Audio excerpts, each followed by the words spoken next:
Education এক্সপ্রেসে আপনাদের সকলকে স্বাগত। প্রত্যেক মঙ্গলবারের মতো আজকে আবারও চলে এসেছি আমি ভাগ্যশ্রী। দেখে নেব আজকের এডুকেশন এক্সপ্রেস। প্রত্যেক সপ্তাহে মঙ্গলবার আমাদের একটা টপিকের ওপর, বিষয়ের ওপর আমাদের আলোচনা হয়। তো সেক্ষেত্রে আজকে আমাদের সাথে যাকে পেয়ে গেছি, ডক্টর শ্রীকান্ত ব্যানার্জি। স্যার নমস্কার। এডুকেশন এক্সপ্রেস আপনাকে অনেক অনেক স্বাগত।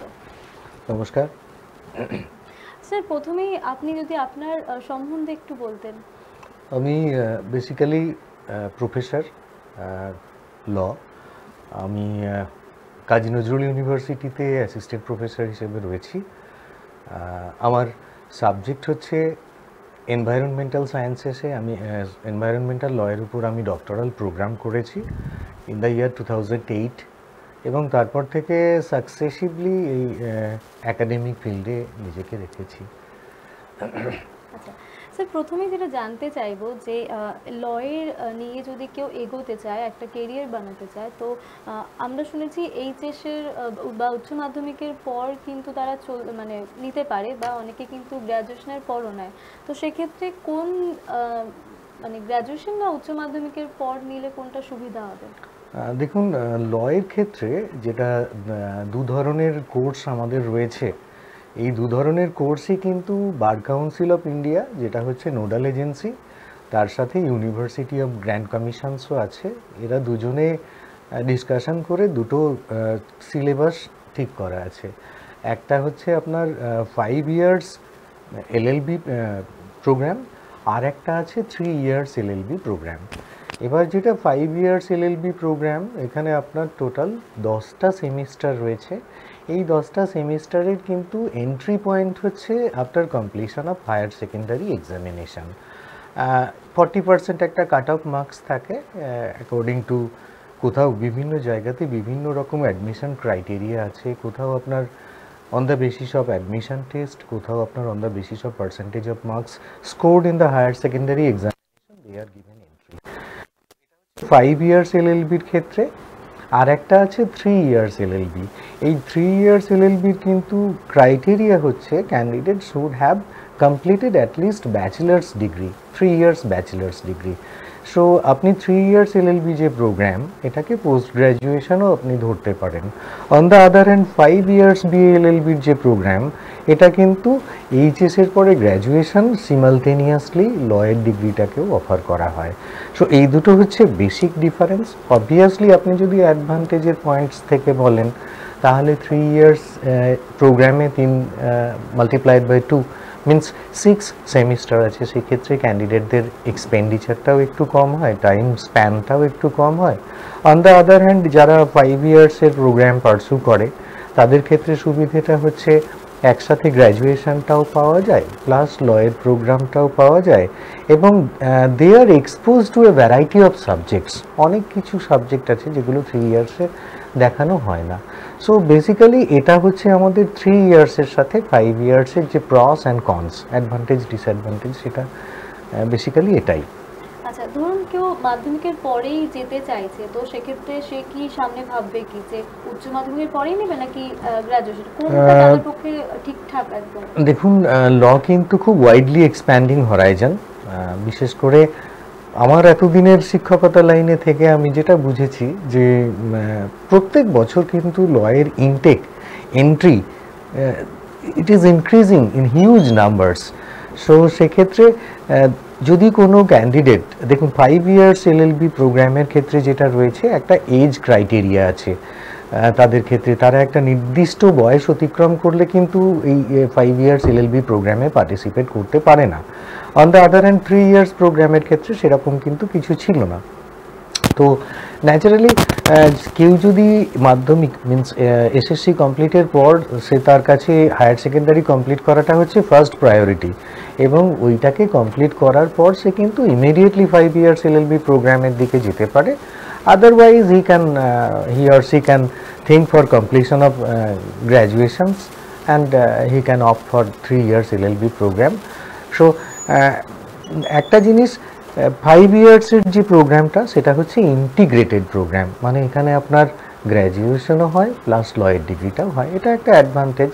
আর তাছাড়া আমি যদি লিগ্যাল ভিউ পয়েন্ট থেকে বলি তাহলে বার কাউন্সিলের কিন্তু ইনক্রিজিং ফোকাস হচ্ছে 5 ইয়ার্স ডিগ্রির উপরে, এটা হচ্ছে সুবিধে অসুবিধা। স্যার আরও একটা জিনিস জানতে চাইবো যে এই ধরুন করোনা পরিস্থিতির মধ্যে এখন তো সবাই গৃহবন্দী ছিল মোটামুটি 5-6 মাস ধরে, তারপরে এই যে পদক্ষেপ নেওয়া হয়েছে অনলাইন ক্লাস শুরু হয়েছে, তো সেক্ষেত্রে কি ধরুন অনেক স্টুডেন্টস আছে যারা অনেক গ্রামে থাকে, প্রত্যন্ত গ্রামে থাকে, তো তারা কিভাবে ক্লাসগুলো করছে বা তারা কি অ্যাটেন্ড করতে পারছে ক্লাসগুলো?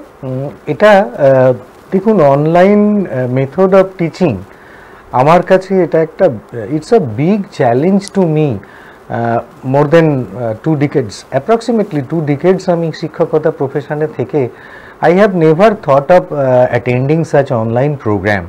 তো এই অনলাইন প্রোগ্রামে এসে আমি বুঝেছি ছাত্রদের শিক্ষকের কাছে পৌঁছানো এবং অন দ্য কন্ট্রারি শিক্ষকের ছাত্রদের কাছে পৌঁছানোটা একটা বিরাট চ্যালেঞ্জ, স্পেসিফিক্যালি আমাদের মতো ডেভেলপিং কান্ট্রি যেখানে আপনার infrastructural network infrastructure limited, availability of internet facilities in remote areas.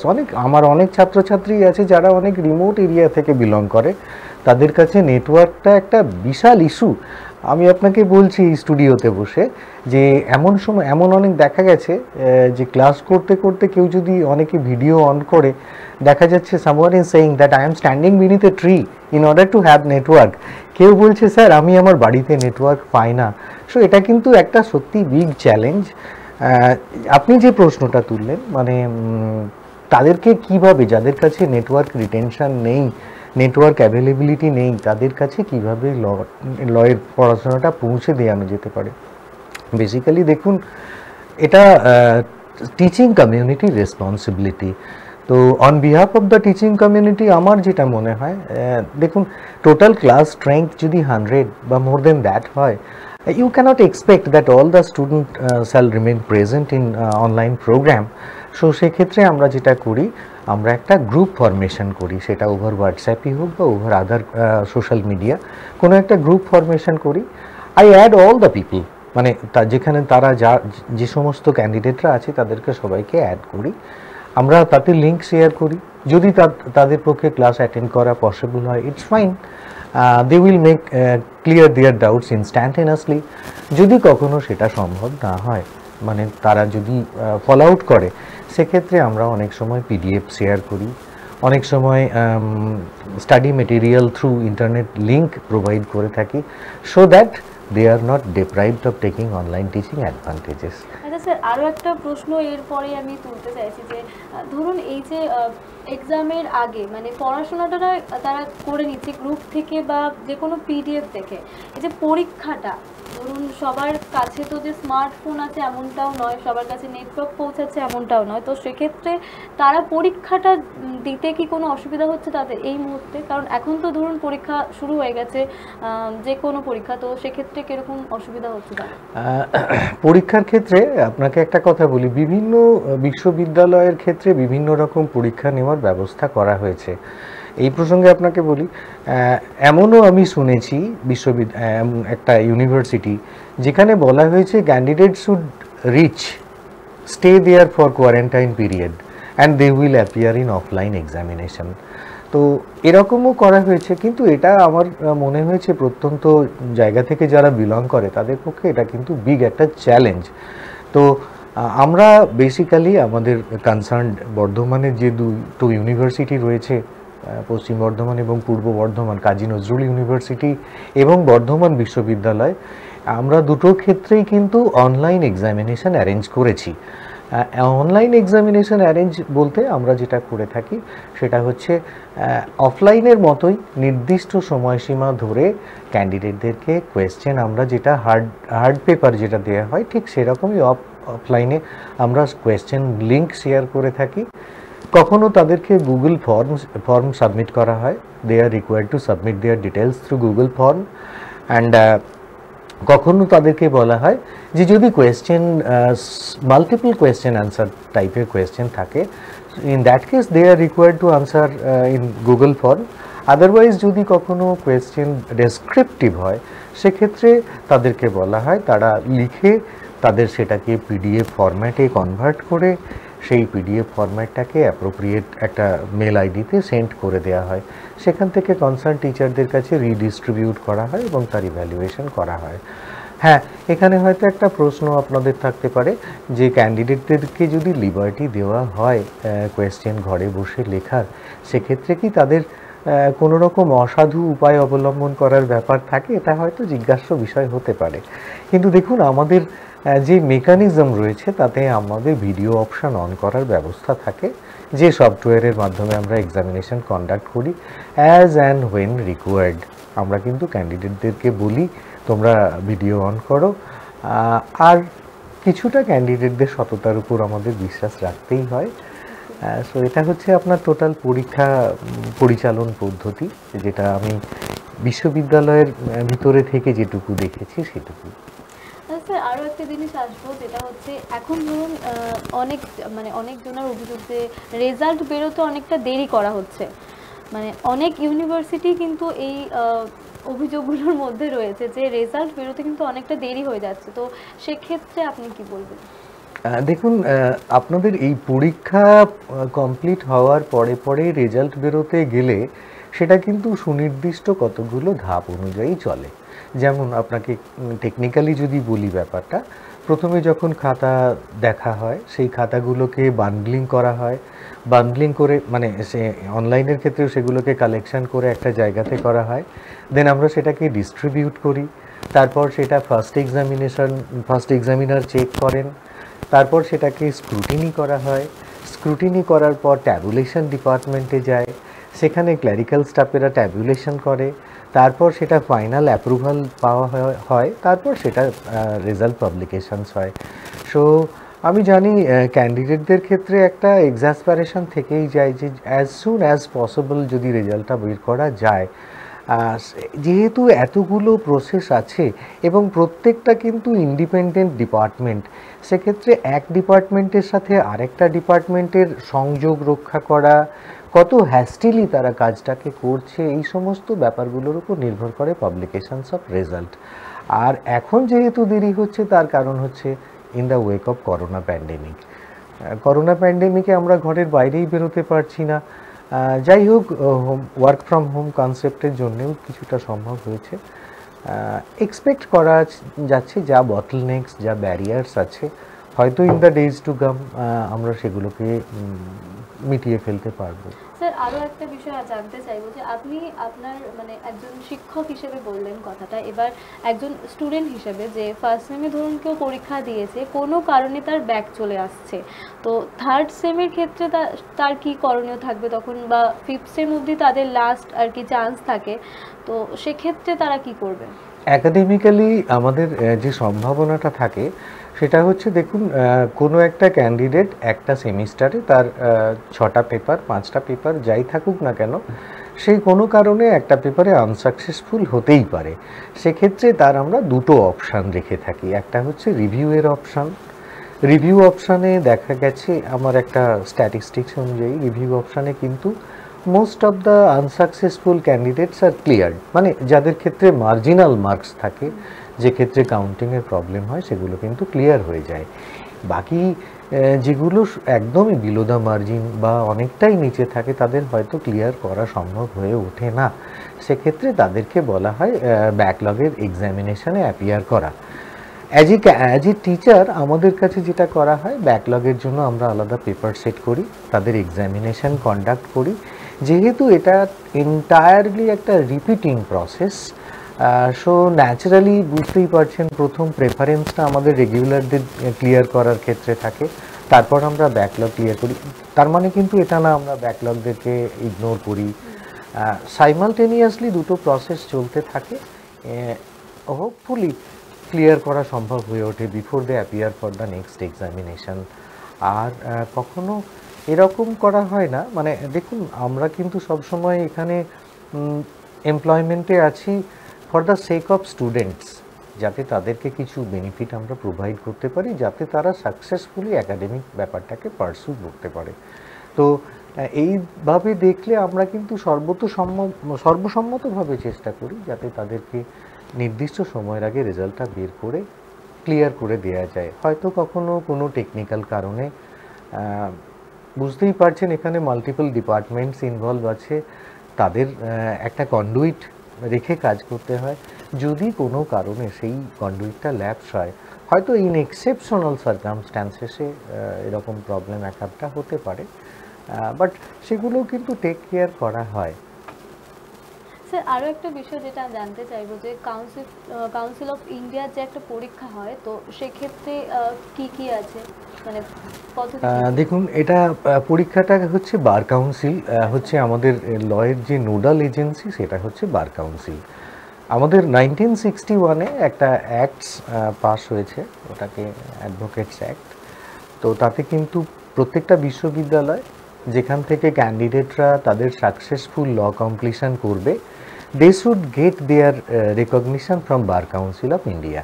যদি কোনো বিশ্ববিদ্যালয়ের বার কাউন্সিলের রেকগনিশন না থাকে, তাহলে কিন্তু তারা কখনো যে অ্যাডভোকেটকে প্রডিউস করবে তারা আর বার কাউন্সিলে ল ইয়ার হিসেবে এনরোলমেন্ট করতে পারবে না। তো এটা হচ্ছে ফার্স্ট ক্রাইটেরিয়া। ক্যান্ডিডেট যখনই অ্যাডমিশন নেবে, সে কিন্তু দেখে নেবে সেটা ইউনিভার্সিটি বার কাউন্সিল রেকগনাইজড কিনা, ফার্স্ট। সেকেন্ড হচ্ছে, দেখুন, আমরা এনরোলমেন্ট একটা প্রসেস, মানে অ্যাডভোকেট হিসাবে একাডেমিক ডিগ্রিটা কমপ্লিট করার পর তাকে যেটা করতে হয় সেটা হচ্ছে বার কাউন্সিলে একটা সার্টেন অ্যামাউন্ট অফ ফিস জমা দিয়ে এবং অরিজিনাল মার্কশিট সার্টিফিকেটস জমা দিয়ে তাকে এনরোল করতে হয়। এনরোল করার পর তাকে প্র্যাকটিস ফিল্ডে নামার জন্য AIBE মানে অল ইন্ডিয়া বার এক্সামিনেশনসের একটা পরীক্ষা তাকে নেওয়া হয়। এই পরীক্ষা নেওয়ার মূল উদ্দেশ্য হচ্ছে ক্যান্ডিডেটদের এবিলিটি জাজ করা, তারা সাকসেসফুলি কোর্টে প্র্যাকটিস করতে পারবে কিনা।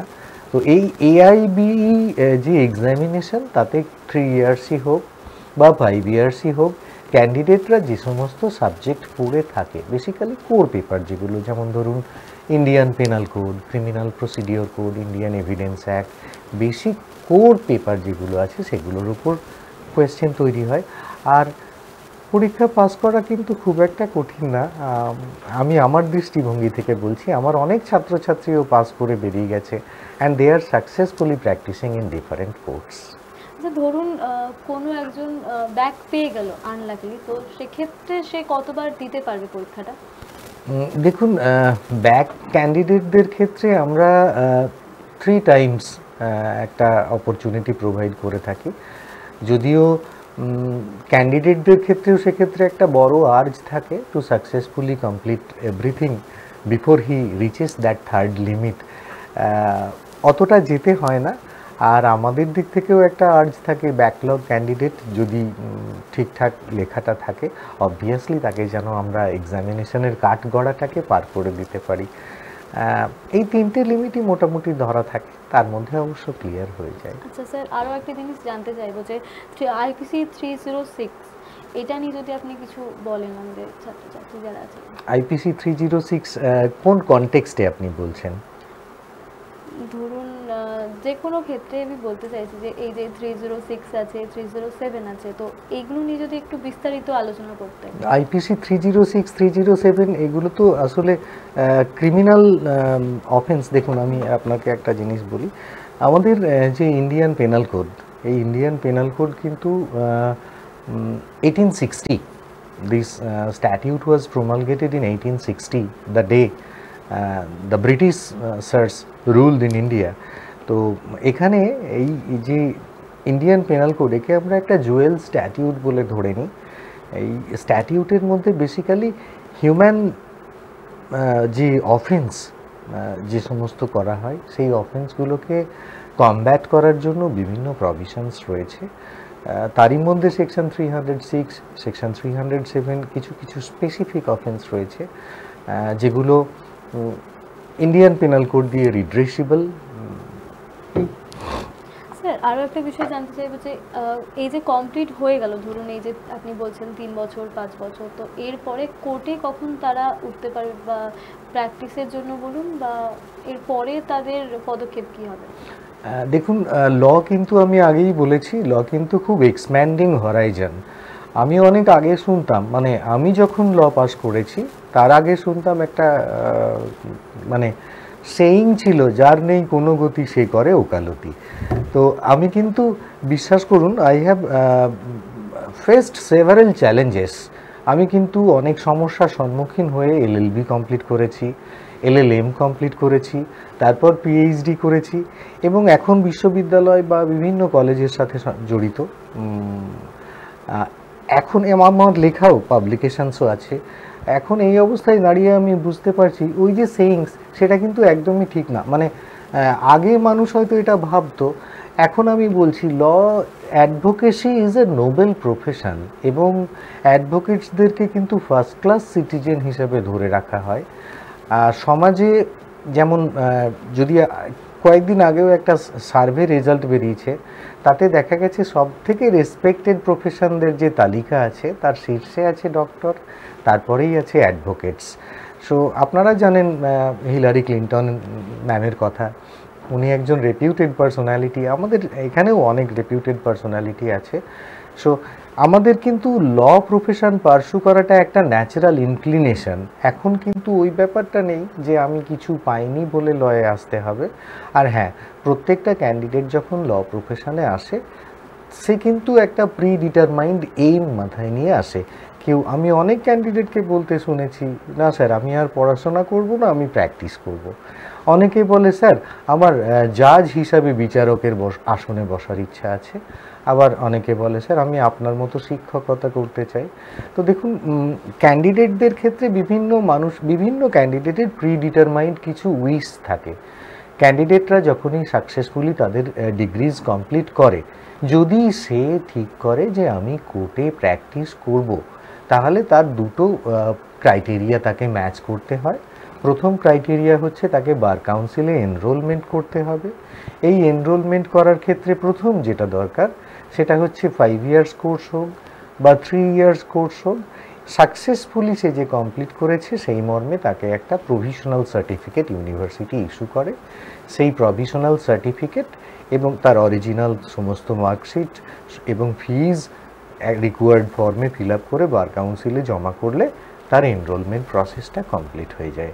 যখনই এনরোলমেন্ট প্রসেস কমপ্লিট হয় তখন তাকে একটা ফাইল নাম্বার দেওয়া হয়, যেটাকে বলা হয় অ্যাডভোকেটস এনরোলমেন্ট নাম্বার। এবার এই এনরোলমেন্ট নাম্বার পাওয়ার পর ক্যান্ডিডেটকে অল ইন্ডিয়া বার এক্সামিনেশনে অ্যাপিয়ার করতে হয়। বার এক্সামিনেশন সাকসেসফুল কমপ্লিট করলে he is fit to practise in any court throughout India. Obviously supreme court না, কিন্তু সুপ্রিম কোর্টের ক্ষেত্রে নির্দিষ্ট কিছু বাধা প্রতিবন্ধকতা রয়েছে, মানে রুলস রেগুলেশনস, সেগুলো পরে পরিস্থিতি এলে বলা যাবে।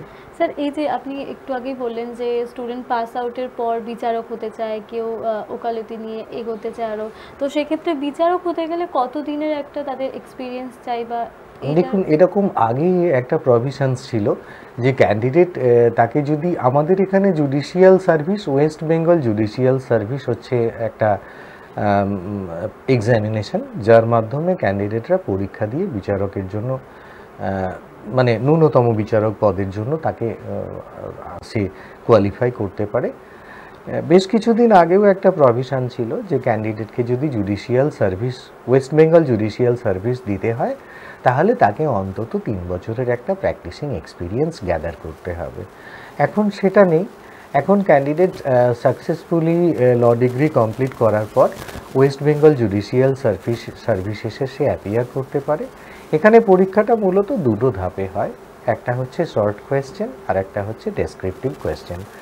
প্রথম রাউন্ডে কোয়ালিফাই করলে তাকে দ্বিতীয় রাউন্ডের জন্য এলিজিবল ডিক্লেয়ার করা হয়। দুটো রাউন্ড সাকসেসফুলি কমপ্লিট করার পর তাকে ইন্টারভিউ নেওয়া হয় এবং আদার ফিজিক্যাল প্যারামিটার্স যা থাকে এবং police verification. On successful completion he becomes an advocate. আমার অনেক ছাত্রছাত্রীও রয়েছে যারা বিচারকের পদে আসীন। তো বিচারকের চাকরিটা কিন্তু সবসময় একটা লুক্রেটিভ জব, এবং আমার মনে হয় ছাত্রছাত্রীদের এই ব্যাপারটা, যদিও খুব চ্যালেঞ্জিং ক্যারিয়ার এটা, রায় একটু ভুল হলে কিন্তু বিভিন্ন রকম সমস্যা আসতে পারে। তো অনেক ছাত্রছাত্রীদের এই চ্যালেঞ্জটাকে অ্যাকসেপ্ট করে নিয়ে বিচারক হিসাবেই আমি জয়েন করব, এইটা মানসিকতায় রাখা দরকার। এটা একটা ভালো জায়গা।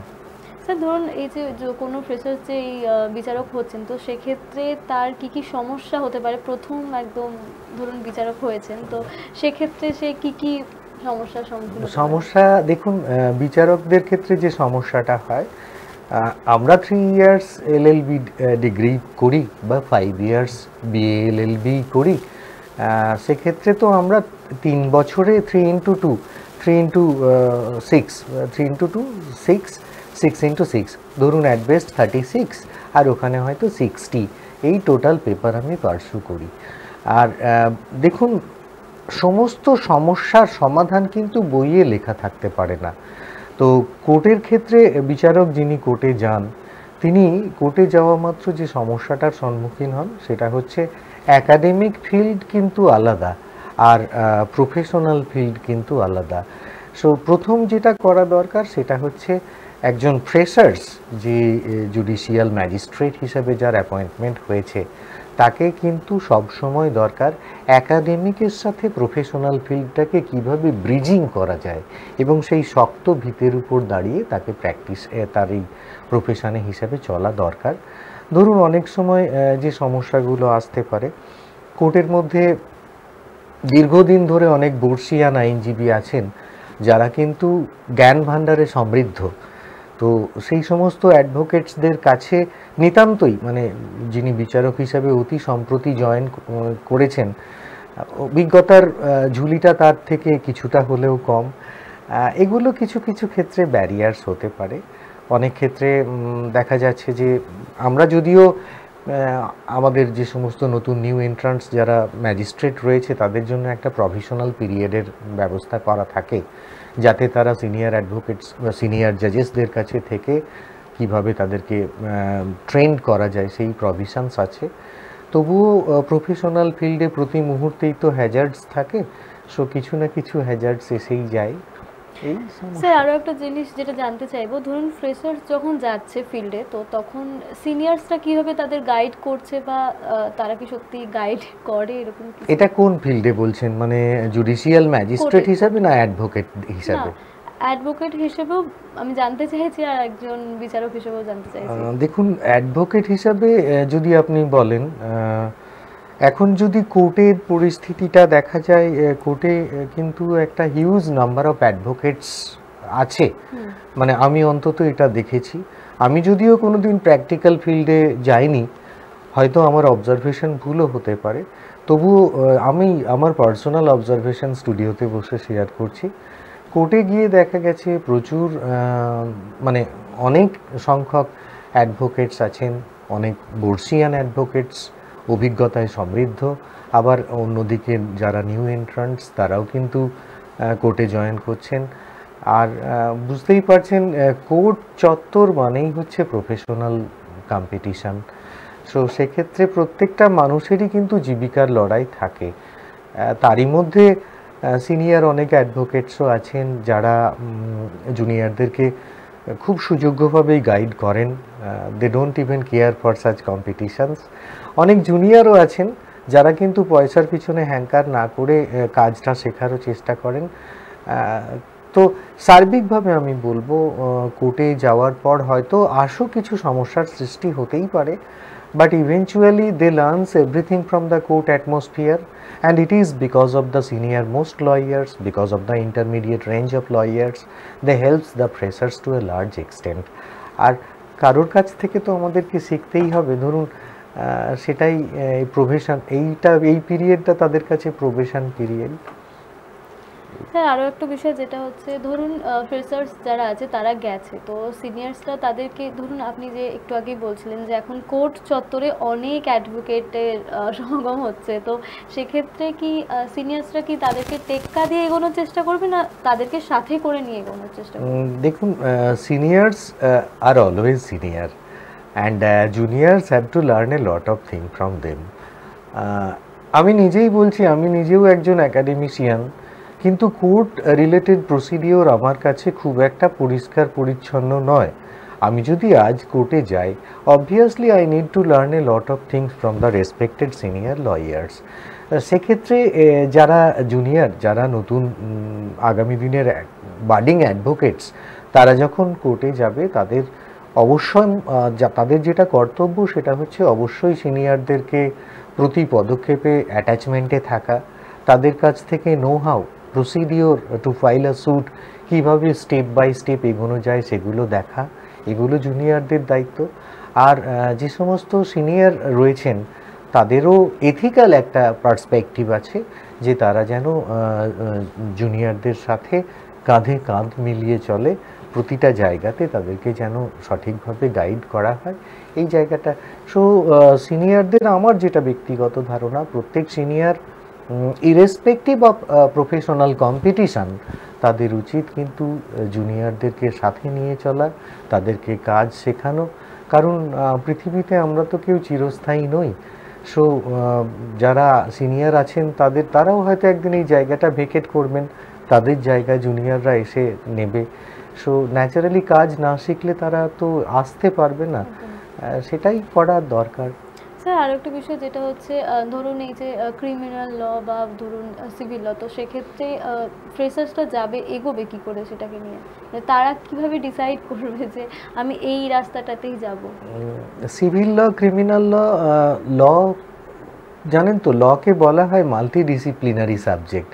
লকে মাল্টিডিসিপ্লিনারি সাবজেক্ট এই কারণে বলা হয়, আপনি লয়ের যে কোনো ব্যাপারে যদি জানতে চান আপনাকে কিন্তু অনেক কিছু জানতে হয়।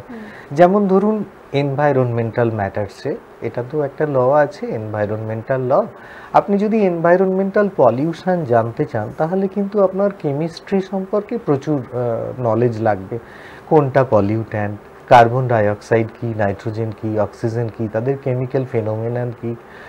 সিমিলারলি আপনি যদি একটা কোনো ক্রিমিনাল অফেন্স, ধরুন একটা রেপ কেসের ব্যাপারে যদি কেউ জানতে চায় তাহলে তার কিন্তু মেডিকেল ডিকশনারি বা মেডিকেল সম্পর্কে নলেজ থাকা দরকার। বডিলি ব্রুইজ কি, সেই বডিলি ব্রুইজ সম্পর্কেও কখন কিভাবে আসতে পারে মেডিকেল লেক্সিকন নিয়ে নলেজ থাকা দরকার। তো এক্ষেত্রে ক্যান্ডিডেটদের ক্ষেত্রে কিছু কিছু প্রিডিটারমাইন্ড সেট আপ থাকে যে না আমি ক্রিমিনাল ল নিয়ে এগোবো, কেউ বলে না আমি সিভিল ল নিয়ে এগোবো। আর এখন তো লয়ের অনেক আরও মাল্টিপল অ্যাসপেক্ট, যেমন ধরুন ট্যাক্স আছে, যেমন ধরুন কর্পোরেট ল আছে, বিভিন্ন দিক আছে।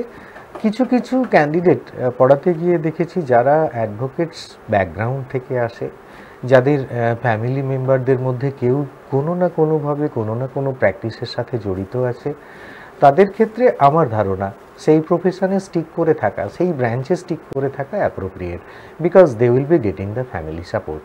যাদের ক্ষেত্রে সেটা নেই তাদের ক্ষেত্রে দেখতে হবে তারা ক্রিমিনাল সিভিল কোন ব্যাপারটা তার কাছে আকর্ষক, তার কাছে ইন্টারেস্টিং। অনেক সময় দেখুন ক্রিমিনালটা কিন্তু অনেক মানুষের কাছে আগ্রহের ব্যাপার, কারণ মারপিট বিভিন্ন সমস্যা তো চারিদিকে আছেই, তো সেই জায়গায় সে ক্রিমিনাল করতে পারে। সিভিলের ক্ষেত্রে যেটা সমস্যা হয় সেটা হচ্ছে মানুষকে সম্যকভাবে আইনি প্রভিশনগুলো না জানলে তার পক্ষে সমস্যার কারণ হতে পারে। সেই ক্ষেত্রে তার সেই পেশেন্সটা থাকতে হবে যে আমি জানবো। এখন ধরুন ইমার্জিং ফিল্ড হচ্ছে ইনফরমেশন টেকনোলজি, কারণ আমরা প্রায়ই সাইবার ক্রাইম, সাইবার স্পেস এই সমস্ত কথাগুলো শুনে থাকি। সো যদি কারোর কম্পিউটার ইনক্লিনেশন থাকে সে কম্পিউটার করতে পারে, কেউ কনস্টিটিউশনাল এক্সপার্টও হতে পারে। সো এটাকে কিন্তু এক কথায় এইভাবে কোনো সুনির্দিষ্ট মাইলস্টোন দেওয়া মুশকিল যে কে কোন ফিল্ডের দিকে এগোবে। প্রথম দেখতে হবে ক্যান্ডিডেটের ব্যাকগ্রাউন্ড, মানে সে স্কোর কীরকম, তার কোন বিষয়ের উপর নলেজ, কোন বিশেষ বিষয়ের উপর সে নলেজেবল বা কোনটা তার আগ্রহ সঞ্চার করে। শুধু কি তাই, ধরুন সে কেউ একটা ইনফরমেশন টেকনোলজির উপর প্র্যাকটিস করতে যাচ্ছে কিন্তু তার কাছে যে কোর্টটা অ্যাক্সেসিবল সেই কোর্টে হয়তো ইনফরমেশন টেকনোলজি ম্যাটারটার নেই, তাহলে তাকে অনেকগুলো মাল্টিপল অ্যাসপেক্ট বিচার বিবেচনা করে সিদ্ধান্তটা নেওয়াই ভালো। স্যার আরও একটা বিষয় জানতে চাইবো যে এই শিক্ষার্থীদের ওপর একটা থাকে রাইট টু ইনফরমেশন, তো সেক্ষেত্রে দেখা যাচ্ছে যে অনেক জায়গায় কিন্তু কেসটা চলছে কোনো রকমের কিছু মানে সুবিধা হয়ে উঠছে না ছাত্রছাত্রীদের, তো সেক্ষেত্রে আপনি কি বলবেন? দেখুন রাইট টু ইনফরমেশন অ্যাক্ট যেটা, এটাকে কিন্তু আমরা সবসময় আইনের দৃষ্টিভঙ্গি থেকে বলি এটা একটা যুগান্তকারী আইন। যুগান্তকারী আইন ইন দ্যাট সেন্স, আগে ধরুন মানুষ কোথাও কিছু সরকারি অফিস বলুন বা কোনো প্রতিষ্ঠানের প্রাতিষ্ঠানিক সীমাবদ্ধতার কারণে তাদের ইন্টারনাল কোনো নিউজ কিন্তু বাইরে আসতো না। এখন এই 2005-এ রাইট টু ইনফরমেশন, সম্ভবত 2005-এ রাইট টু ইনফরমেশন অ্যাক্ট আসার পর মানুষ কিন্তু একটা ব্যাপক এক্সপোজার পাচ্ছে। ধরুন কোথাও কোনো খবর আপনার দরকার এবং আপনি সেখানে দেখাচ্ছেন যে yes, I am the sufferer because of the non disclosure of that reason, you can make a letter addressing to that authority, এবং সেই অথরিটির যিনি অফিসার থাকবেন, কনসার্নড অফিসার, তিনি কিন্তু আপনাকে খবরাখবর দিতে বাধ্য থাকবেন। স্যার আপনাকে একটু আটকাচ্ছি আমি এখানে।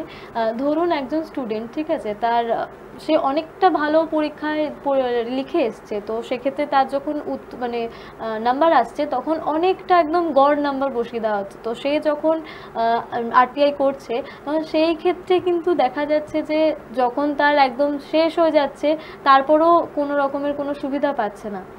তো সেই রকম একটা ব্যাপার কিন্তু এখন বেশ লক্ষ্য করা যাচ্ছে। তো গড় নাম্বারের ব্যাপারটা বড় বিতর্কিত মন্তব্য। গড় নাম্বারটা ঠিক কিভাবে আসে এটা বলা খুব মুশকিল স্টুডেন্টদের। I am not putting any blame upon the student community. আমার পার্সোনাল অবজারভেশনে আমি যেটা দেখেছি, ধরুন আমি কোথাও খাতা দেখে এসে দেখেছি এবং আমার ব্যক্তিগতভাবে আমি কিন্তু লিবারেল মার্কিং করি। লিবারেল মার্কিং করার পর যদি আমি ক্যান্ডিডেটের সাথে কথোপকথনের মাধ্যমে দেখা যায় ক্যান্ডিডেট বলছে আমি কম নাম্বার পেয়েছি, আমার আরেকটু বেশি পাওয়া উচিত ছিল, but believe me I have done liberal marking. তো ক্যান্ডিডেটদের ক্ষেত্রে হয়তো লেভেল অফ এক্সপেকটেশনটা কোথাও একটু বেশি। আর গড় মার্কিংয়ের পিছনে অনেকগুলো কারণ থাকে। ধরুন কেউ একটা গ্রুপ স্টাডি করে, সেই গ্রুপ স্টাডিতে তারা কিন্তু একই মেটেরিয়াল দিয়ে লিখছে, একই রকমভাবে লিখছে, কোথাও একটু ভ্যারিয়েশন নেই। কেউ প্রথমে যে ইন্ট্রোডাকশনটা দিয়েছে পরে সেও সেটাই দিয়েছে। কেউ যদি 1, 4, 7, 9 এই সিকোয়েন্সে লিখেছে, পরের খাতাটাও সেই সিকোয়েন্সে, ন্যাচারালি সেক্ষেত্রে নাম্বারের খুব একটা তারতম্য হওয়ার কথা নয়। তবুও কিছু কিছু ক্ষেত্রে হয়তো এরকম হতে পারে, বাট সেটা আমার অতটা নলেজে নেই। দেখা যাবে যদি কখনো এরকম। স্যার আমি যেটা জানতে চাইছি সেটা হচ্ছে যে ধরুন করেছে কেউ এই আরটিআই করেছে, তো সেক্ষেত্রে দেখা যাচ্ছে যে তার যখন সেম শেষ হয়ে যাচ্ছে তারপরেও কিন্তু তার কোনো রকম বিচার হচ্ছে না বা সেটা হয়তো পেন্ডিংই থেকে যাচ্ছে। তো সেক্ষেত্রে আমি জিজ্ঞাসা করছি যে তখন স্টুডেন্টের কি করা উচিত? দেখুন, রাইট টু ইনফরমেশন অ্যাক্টে যখনই কোনো তথ্যের অধিকার মানে তথ্য চাওয়া হয়, সেই তথ্য পাওয়ার অধিকারটা কিন্তু অ্যাবসলিউট না, মানে তথ্য যে দেওয়াই হবে এমনটা কিন্তু না, এর কিছু কিছু রিজনেবল রেস্ট্রিকশনস আছে।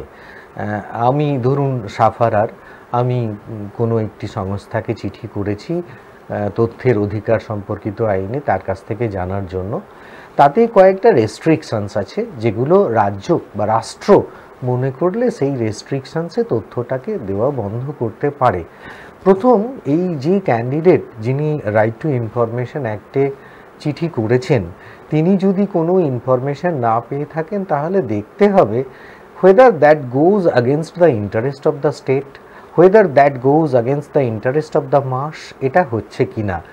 যদি সেটা না হয়ে থাকে তাহলে অন্তত সেই ক্যান্ডিডেট যিনি রাইট টু ইনফরমেশন অ্যাক্টে চিঠি করেছেন তার অন্তত সেকেন্ড টাইম পার্সু করা উচিত, এবং হোপফুলি সেকেন্ড টাইম পার্সু করলে হয়তো ম্যাটারটা চলে আসার কথা। কারণ প্রত্যেক প্রতিষ্ঠানের একজন প্রাতিষ্ঠানিক অফিসার থাকেন যিনি কিন্তু এই তথ্যের অধিকার এবং তথ্য প্রদান করার ক্ষেত্রে তার একটা বাধ্যতামূলক দায়িত্ব রয়েছে। তো সেক্ষেত্রে তাকে সেটা স্মরণ করিয়ে দেওয়া দরকার। স্যার আরও একটা বিষয় যেটা জানতে চাইবো যে ধরুন কেউ 4th সেম 5th সেম বা 6th সেমে গিয়ে আরটিআই করলো, সেক্ষেত্রে তো 9th সেম অবধি লাস্ট থাকে, তো সেক্ষেত্রে যদি শেষ হয়ে যায় তখন সে কি করবে, মানে তার তখন কি করণীয় থাকছে? রাইট টু ইনফরমেশন অ্যাক্টে চিঠি করার থেকে কিন্তু খুব বেশি দেরি হওয়ার কথা নয়, সাধারণত 1-1.5 মাসের মধ্যেই তথ্যের পাওয়ার কথা। যদি কোনো কারণে দেরি হয় তার কাছে দুটো অপশন থাকে। ক্যান্ডিডেট কিন্তু তথ্যের আশায় বসে থেকে সময়টা নষ্ট না করে যদি তার অপশান থাকে তাহলে তাকে কিন্তু রিভিউ করানো বা সাবসিকুয়েন্টলি ব্যাকলগ এক্সামিনি হিসাবে অ্যাপিয়ার করাটা আমার মনে হয় it is beneficial to the candidate. কারণ ধরুন তথ্যের একটা রাইট টু ইনফরমেশন একটা অ্যাপ্লিকেশন করা আছে, and that application is not answered for a very long time, and in that case the candidate can not wait for an indefinite period. In that case he must make an form, fill up the form for review, or he must appear for the backlog examination. তারপর দেখা যাক না right two ইনফরমেশনে কি আসছে। কারণ আমাদের আশু কর্তব্য কিন্তু সাকসেসফুলি পরীক্ষার গণ্ডিটাকে পেরিয়ে পরের প্রফেশনাল লাইফটাকে পার, না হলে তো একদম ক্যারিয়ারটাই নষ্ট হয়ে যাবে একদম। আর প্রত্যেকটা ক্যান্ডিডেট দেখুন সবাই যে একটা ভালো ফ্যামিলি থেকে বিলং করে আসে এমনটা নয়। আমি কিন্তু এমন অনেক ক্যান্ডিডেট দেখেছি যারা কিন্তু তাদের শেষ কড়িটুকু দিয়ে এই ফিল্ডে তাদের ছেলেপুলেদের পড়াচ্ছে। তো সেক্ষেত্রে তাদের কথাটাও মাথায় রাখতেই হবে। স্যার আর একটা বিষয় যে এইরকম করোনা আবহে এখন বর্তমানে কেমন পড়াশোনা হচ্ছে বা তারা কিভাবে করছে, তারা কি সবাই এখন পড়ছে ঠিকঠাক করে? এটা তো করোনা আবহে মানুষের চারিদিকে একটা অ্যাপ্যাথি তৈরি হয়েছে। যদিও কোভিড-19 তৈরি, কিন্তু 2020টা একটা বিষময় সাল ছিল এবং আমরা অনেক নক্ষত্রের পতন এখানে দেখেছি। পড়াশোনার ক্ষেত্রে তো একটা অদ্ভুত ব্যাপার, মানে আমি এতদিন প্রফেশনে থেকে কোনো দিন ভাবিনি যে অনলাইনে এইভাবে পড়ানো হতে পারে। এক্ষেত্রে টিচিংটা একটা বড় চ্যালেঞ্জ, ক্যান্ডিডেটদের গ্র্যাব করাটা আরও বড় চ্যালেঞ্জ। দেখুন মোবাইল বা কোনো ইলেকট্রনিক গ্যাজেট বা কোনো স্মার্টফোন আপনার হাতে থাকলে আপনি কিন্তু অবলীলাক্রমে সোশ্যাল মিডিয়া দিয়ে স্ক্রল করে যেতে পারেন বা কোনো এন্টারটেনিং কিছু করতে পারেন, কিন্তু যে মোমেন্টে আপনাকে একটা গণ্ডি টেনে দেওয়া হবে 6টা থেকে 7টা, 7টা থেকে 8টা, তখন কিন্তু আপনার একটা মনোটনি চলে আসবে। সো ভেরি রিসেন্টলি আমি দেখেছি আইসিএসই বোর্ড থেকেও একটা সিদ্ধান্ত নেওয়া হয়েছে যে সারাদিনে যেন 3টের বেশি ক্লাস না নেওয়া হয়। তো ক্যান্ডিডেটদের ক্ষেত্রে এই মনোটনি ব্যাপারটা থাকেই, সারাদিন স্মার্টফোন বা ল্যাপটপের দিকে তাকিয়ে থেকে তার একটা ক্লান্তি লাগতেই পারে, কিছু কিছু ক্ষেত্রে তার একটা বিরক্তির উদ্রেক হতে পারে। আমি অ্যাজ অ্যান অ্যাকাডেমিশিয়ান বলবো বিরক্তি লাগলে সেদিনটা বাদ দেওয়াই ভালো, যখন ফোকাসিং করা সম্ভব হবে। কারণ দেখুন unless and until you opens the door of your mind you will not be able to understand anything. So let's first try to open the door of mind, তারপর না হয় শেখা যাবে। একদমই স্যার, আমরা একদম অনুষ্ঠানের শেষ পর্যায়ে চলে এসেছি। আরও কিছু জানার ছিল কিন্তু সময় আমাদের একদমই নেই। তো অসংখ্য ধন্যবাদ স্যার আপনাকে এখানে আসার জন্য। আবারও পরের মঙ্গলবার আমাদের সাথে দেখা হচ্ছে আপনাদের সাথে সবার। তো ততক্ষণের জন্য নমস্কার, সুস্থ থাকবেন।